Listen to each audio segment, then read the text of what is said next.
શિવરાત્રીના દિવસે અમદાવાદ ખાતે નગરદેવી ભદ્રકાળીની નગરયાત્રા નીકળશે, જેને લઈને મહાનગરપાલિકા દ્વારા પત્રકાર પરિષદ યોજવામાં આવી। સવારે 7:30 વાગે શોભાયાત્રા યોજવાની છે। રથમાં માતાની પાદુકા મૂકવામાં આવશે।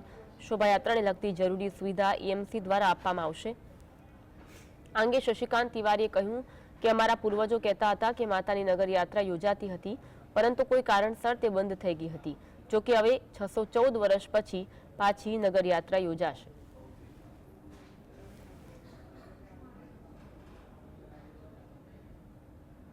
સવારે 8 વાગે ભદ્રકાળી માતાજીના મંદિરથી ભવ્યાતિ ભવ્ય નગરયાત્રા નીકળવાની છે અને આ નગરયાત્રા